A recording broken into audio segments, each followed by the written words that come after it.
Hi, everyone.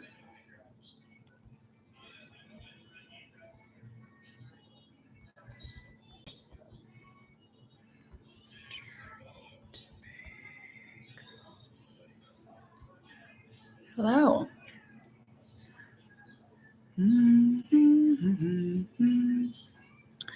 Okay, let's get this to work. Pin. Good morning. Hi, everyone. Oh, MG. I am home. I just had a whirlwind trip to Ohio. If my kids were here, I could say OH. No one's listening. IO. I am pretty sure that I was meant to be born in Ohio because they have the nicest people. And that's it. Hard stop. Ohio has the nicest people on the planet. I love them. I'm pretty sure that's where I'm supposed to be from. So Minnesota's pretty nice too, but Ohio, oh, you have the nicest people. I got home about 11:30 last night. I'll tell you about my trip and my event. It was so wonderful. But one weird thing. Okay, so listen to this. So when I flew, I had a layover both ways in Chicago, and I had a long one coming back. So I flew from Fort Wayne to Chicago O'Hare, which is about a 30-minute flight. And then I had a 2.5 hour layover. It was supposed to be a little bit longer, but our plane was late. And so I grabbed some food and had a drink and just kind of hung out. And on an aside, I saw an older man fall, and that really shook me. Oh, gosh, seeing people fall, I was like, right away, people were there to help him, like workers, but that was really jarring for me. Okay, so then I get on my plane. We boarded at 9, and it was a big, large, completely full flight. And I had a window seat, probably, I think I was 10F. And while we're boarding, a man comes and sits next to me in the middle seat, a younger gentleman, and then a woman next to him. And they were not together as far as I could tell. I don't think even knew each other. The woman spoke Spanish. And I just know that because she was talking to someone in front of her and didn't seem to really speak any English as far as I could tell. And the man, I don't know. So he sat in his seat for the whole boarding process, like the whole time, 20 minutes. And then right before the plane took off, he got up and he left and he never came back. I can't stop thinking about it. Where did he go? What is happening? Was he an air marshal? Did he get removed? There were no open seats. They were very adamant about that. There were no open seats. Where did he go? And there's a funny movie on Netflix, like the woman in the window. It's like that. It's like a spoof movie. And in that movie, she's on the plane and she like has a woman sit next to her, and then she like finds the woman dead in the bathroom. I don't know if you remember what I'm talking about, if anyone's seen it. And I was like, that's totally gonna happen. OMG. OMG. So if someone went missing on a flight from Chicago to MSP, maybe I could be on Crime Junkies. I could be on the podcast. I have insider information. Isn't that weird? I can't stop thinking about it. It was probably nothing, but I feel very weird about it because he was there for like a long time. I don't know where he went. I got home, actually slept on the couch just to not disturb anybody.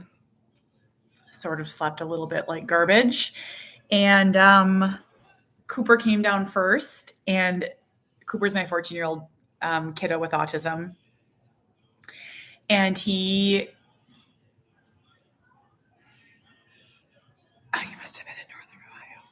I was in Ottawa, Ohio. So I was very close to the Indiana border because I drove from Fort Wayne to Ottawa. So Cooper came down first, and he had his head covered up with a blanket. And I'm like, what happened? I was like, what happened? I knew something happened. He gets very congested from allergies. And within like hours of being congested, he just picks at his face. So all of this is just very, just, and he was hiding it from me. I was like, buddy, I'm like, stop picking. He feels guilty. I think it's like, you don't need to feel guilty, sweetheart. We just feel bad. So he seems pretty off today. We just got some medicine in him. Hopefully that helps. Then the little two rugrats came down, and Harbor, I sort of had a panic attack. Harbor's like, he's like, my birthday's in 4 days. Do you have my presents? And I was like, 4 days. I thought I had more time. So then I said to him, I was like, could you remind me what's on your birthday list? Like, could you remind Mama what's on it? And he's like, why? Have you bought anything yet? And I'm like, don't you worry about it. And I was like, what do you want? And so we went over his birthday list. I was like, gotta get shopping for that. His party's not till the 12th, but we'll celebrate his birthday on the 9th. So I got to get moving on that. And then down came little Miss Winnie. And the first thing she does is tattle on Harbor. She's like, that's how she talks. She's like, Mom! I was like, good morning, Winnie.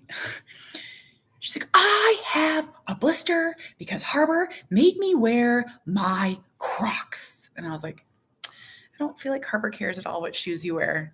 And she's like, yes, he made me. And I'm like, sometimes we just don't need to tattle all the time.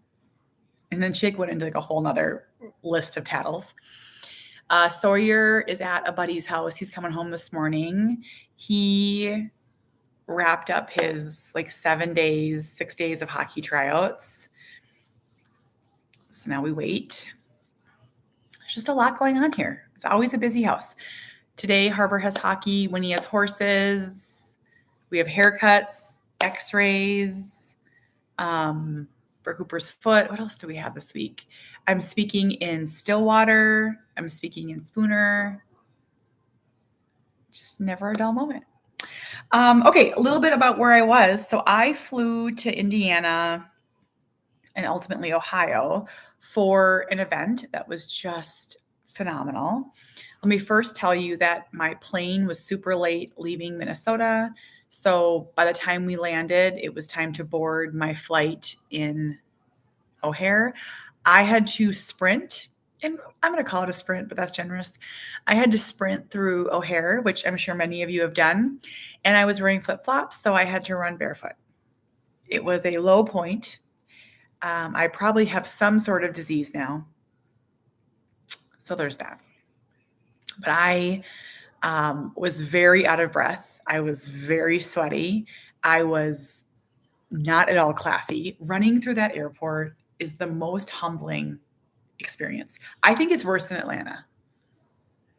O'Hare is like never ending hallways.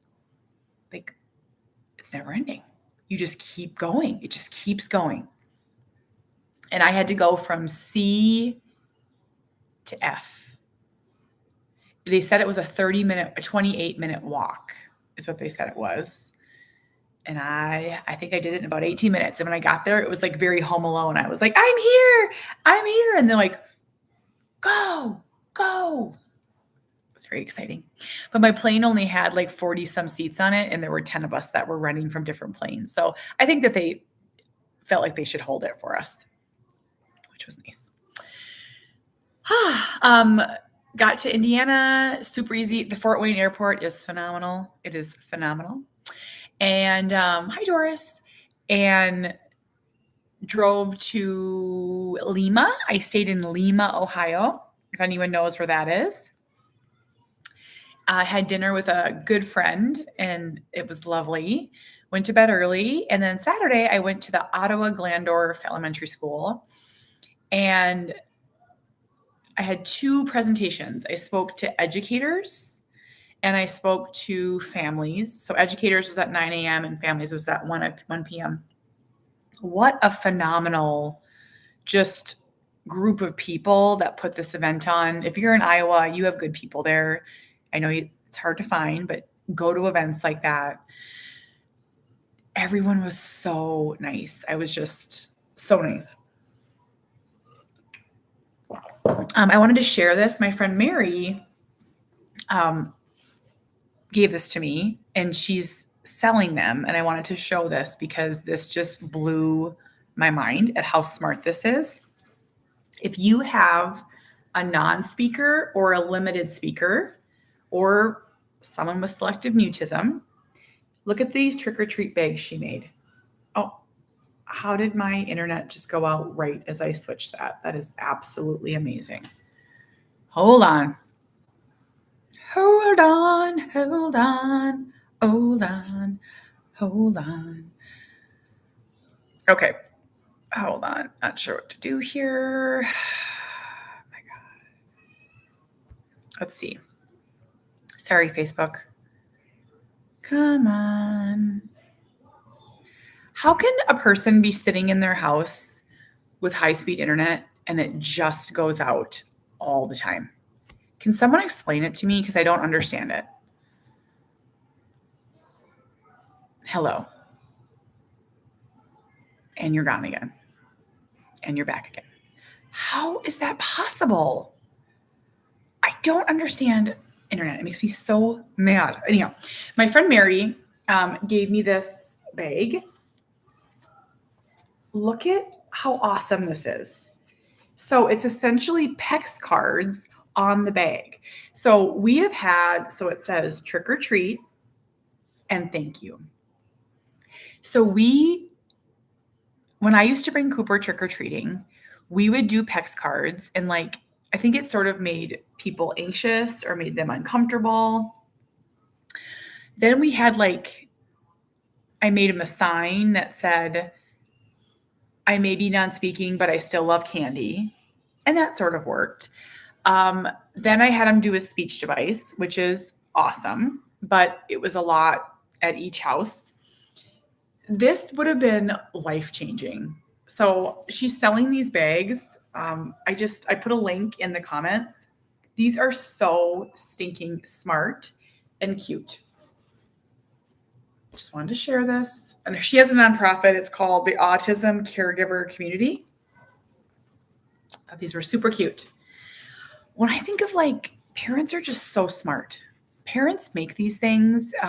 My friend Kara was telling us about these placemats she made through Shutterfly. So they're essentially placemats, and she puts pictures of her son's favorite things on them, and then they come laminated as placemats. And so when they're eating or doing different things, he can just point to what he wants. Genius. I never thought of that.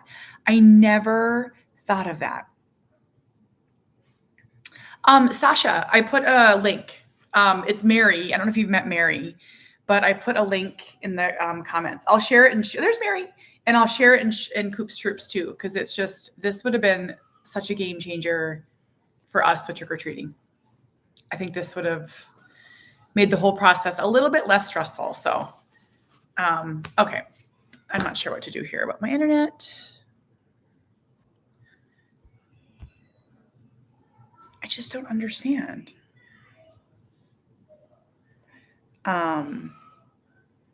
Yeah. Okay. I'm giving up. Facebook, if you want to come over and hop on YouTube, I'm going to end this because it's not working. It's really bananas to me why this isn't working. Wow. If you can see me on Facebook, I am going to end this and I will be on YouTube. Finding Cooper's Voice. Just go to YouTube and search Finding Cooper's Voice. Okay, that's done. Gosh, that was annoying. Sorry, guys. I don't understand. I just don't get it. I don't even know what to do about it anymore. Let me share this link for you guys too on YouTube because I think it is so stinking cute.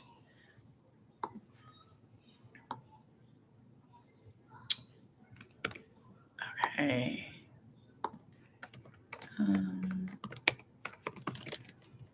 Link to sensory bag.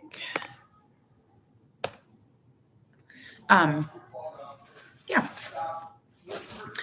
So anyhow, there were really, really good groups there. I met so many teachers, so many therapists, so many. Hey, Jamie, do you know why my internet just went out? What am I doing wrong? No. I got to fix this. Like, it's really affecting. I don't know what to do. Can I call someone? Yeah. Who? Who do we Comcast. call? Comcast? Okay. I got to have the account numbers then because I can't figure this out. I met so many good teachers. There was an ABA clinic there called Monarch. They were phenomenal, just phenomenal. Who else was there? A lot of speech therapists, a lot of occupational therapists, and then the family one. I mean, there are so many stories, like just families that are just really in the trenches, really struggling. And it just, Cooper's 14 now, and our autism looks different than it did when he was 6 or 7 or 8. I always say he's slower now and lazier. He's not sprinting. He's not running. He's definitely slowed down in his old age. It looks different. The way I describe it in my keynote, it was like, I feel like when we were in our hardest autism years, it was a lot like this. It was a lot of spikes. And so every day there could be highs and lows. Now we have a lot more flat. So we have periods where we're doing great, and then we'll have a hard day at school. We'll be doing great, and then we'll have some, big challenges with anxiety or OCD or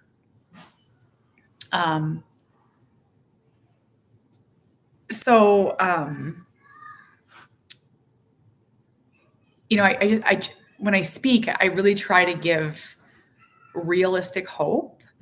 I always say, I start out by sharing all the positives of Cooper and the awesome parts. And then I'm like, I will never gloss over the hard. It's still really hard. There's a lot of challenges because that's the truth. There really are. But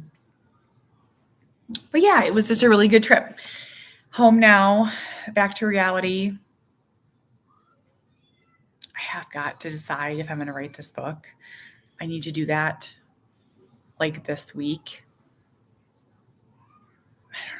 I don't know. Okay, everyone. I have got to get Mr. Harbor ready for hockey. I'm going to share this one more time just because I think this is so stinking cute. Awesome autism mamas thinking of these things. So, okay. Bye, friends.